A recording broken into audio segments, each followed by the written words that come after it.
Ruddle's best.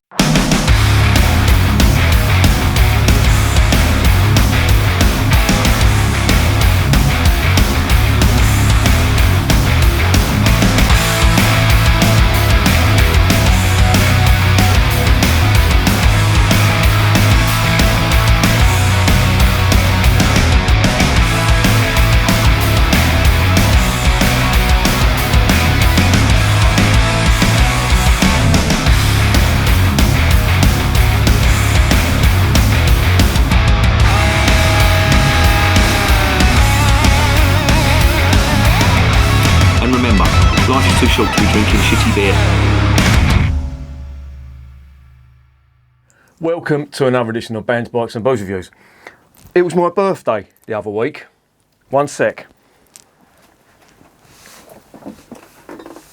If I can fucking get this up here.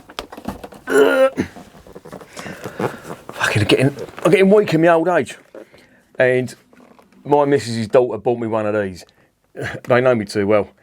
It's a Greene King box, and I've seen these in the supermarket, and I think the Witchwood Brewery do one, and the Badger Brewery do one as well, and this is the Greene King one, and basically it's a selection of their beers. I'll put this down here. And what I like about that is all the beers in that box are in clear bottles. There is nothing that's more guaranteed to wind me up than beer that's put into clear bottles. I really fucking get wound up when I see that, because there is no need to do it. It's just pure marketing. There's no benefit to doing it, and it actually can, well, most of the time it will make the beer go off, give it some nasty flavours, and it's just not good for beer. So why they are doing it is, in my opinion, it's just purely marketing, so people can see what they're buying. And the cynic in me, they especially seem to do it with light coloured beers. Now, it's not exclusive to light coloured beers.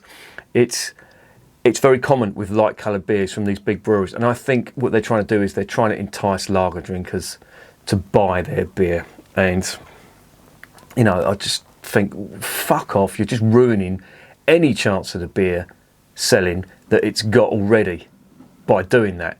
And you know, the big brewers are guilty of that, but I'm going to stop ranting now. All right. But what I will do, why I haven't got the bottle open, why I haven't got the bottle and held up and everything, I want to keep it away from the light as much as possible, because I've had so many beers that have been skunked and it just winds me up. I get the ump, because there really is no need to do it. So I'm going to break this out now. No, I'm not actually. I'm going to tell you about the Ruddles Brewery first. Right. Now, as you probably worked it out from the box, they're owned by Greene King now, but they didn't used to be. They've had quite a few owners as it goes, but there's on the site where they originally were, in a place called Langham, which is in Rutland, and that's up north, not in Yorkshire, but in Nottinghamshire, I should say.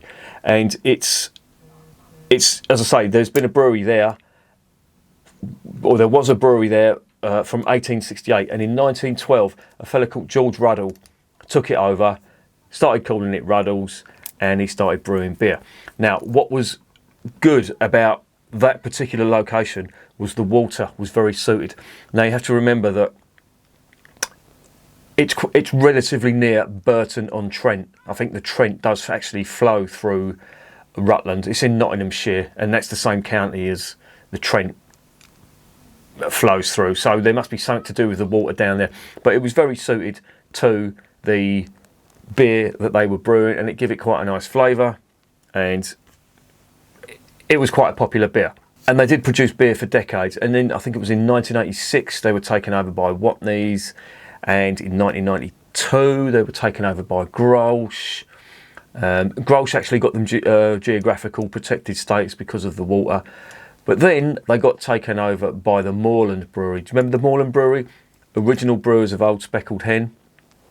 They bought them, they shut the site in Langham down, and they moved them to Abingdon in Oxfordshire. And then very shortly after that, they themselves, Moreland, were taken over by Greene King. And of course, you still get the Moreland brand being used by Greene King on Old Speckled Hen.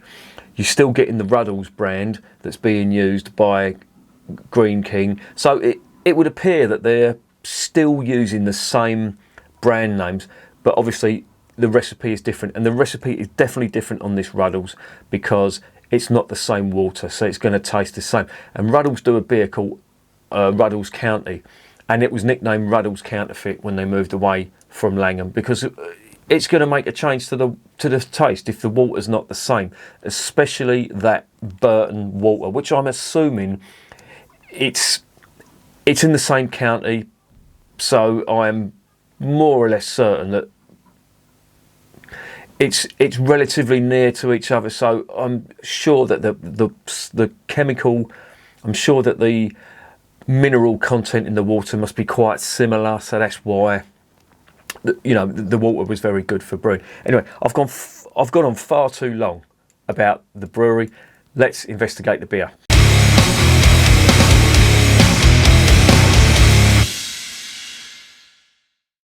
Right, I'm gonna open this as cagey as possible and try and keep it away from the light, because, as I say, I get a bit OCD with the light getting to the beer. And of course, I've opened it up at the wrong end.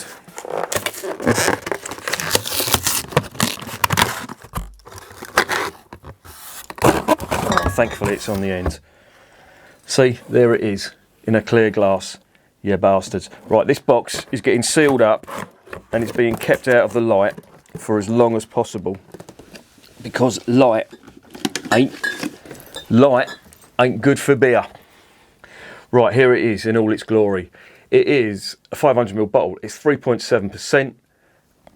That's what it looks like in the bottle, in the fucking clear bottle. A classic English ale. Ruddles best is an English ale with hoppy citrus undertones, balanced with bitterness and light sweetness. It has an aroma that is packed with soft fruit notes and a clean moorish finish. Sounds interesting.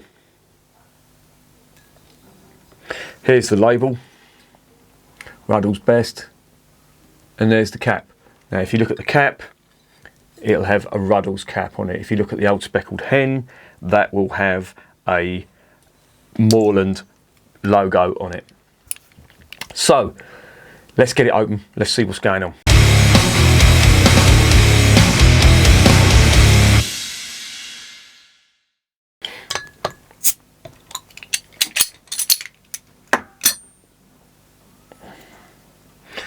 There's the cap, just in case you missed it last time. Put it in there. Let's pour it out into the glass.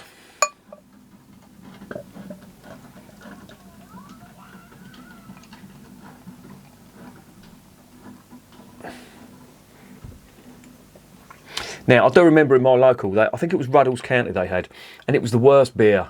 It really was bad, and it was the cheapest beer, but nobody would drink it. It was that bad. I'm hoping this is going to be a bit better. Smells reasonable. There's a bit of biscuit malt, but there's some fruity notes on there as well. Fruit and citrus on there. Okay, doesn't smell too bad.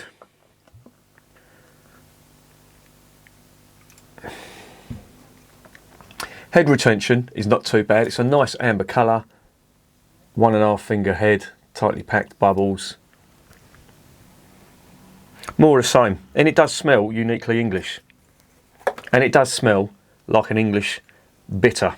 It has got some nice fruity notes on there and some nice... I'm picking up biscuit malt. The taste might be a little bit different. It might be caramel malt. Well, there it is. Let's get it down the hatch.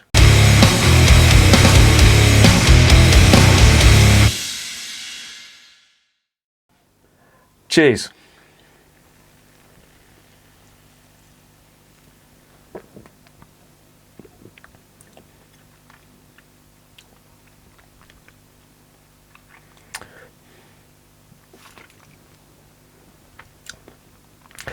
That's actually not too bad.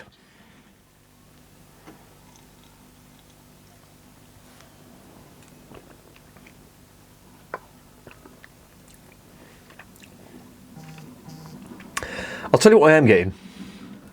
I'm getting the same strain of yeast that they use in the Old Speckled Hen. I'm getting that here, and that's not a bad thing. It gives it a fruity type sweetness to it, and when I say fruity, I'm talking dark fruit, like almost like a fruit cake, if you can imagine that. That sort of, you know, light red coloured cherries, raisins, sultanas. It's that sort of vibe.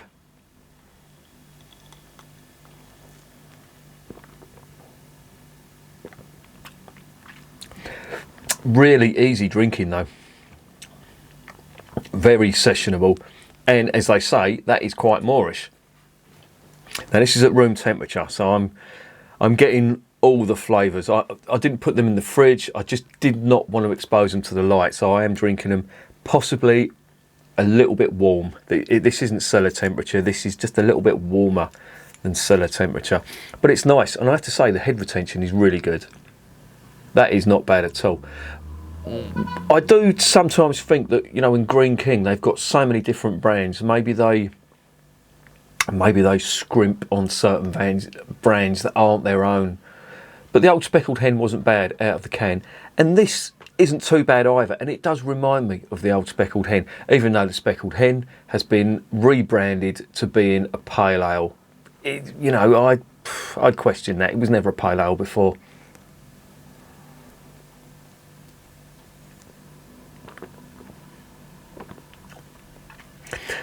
This is really nice, actually. It's going down. And the more it goes down, the more you want to drink. But you can definitely get that Greene King type flavour. The yeast strain that they're using, it's reminded me of the Old Speckled Hen. But it isn't bad. Now, I haven't tried the County in years, the Ruddles County. And it's making me want to try that now, because I did remember that as being crap. But nobody would drink it. So when I was drinking it, probably it had been sat there for ages, because they also did Courage Best, and that was flying out the door. That was really kept well, and most people drank that. Then they got Doombar in, and Ruddles was relegated even further. I didn't like the Doombar. Wasn't really my thing. But I'm going way off topic here. Yeah, very nice. Typical English bitter. It's not outstanding. Don't get me wrong, but it's fairly agreeable.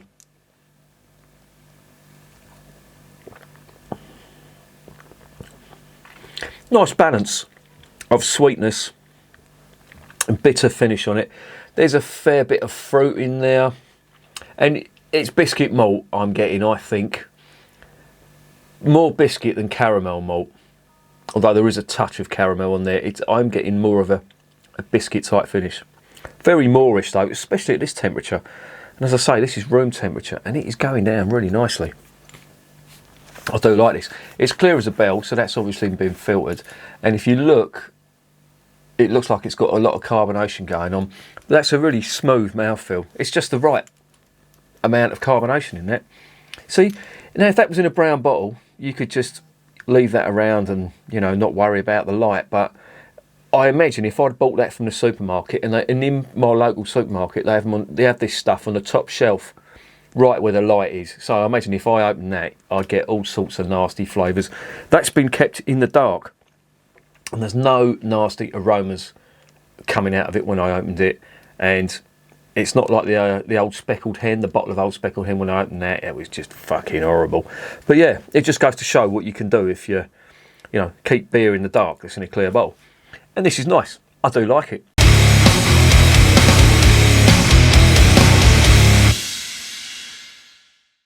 So what's the verdict on Ruddle's Best Country Ale? It's not bad.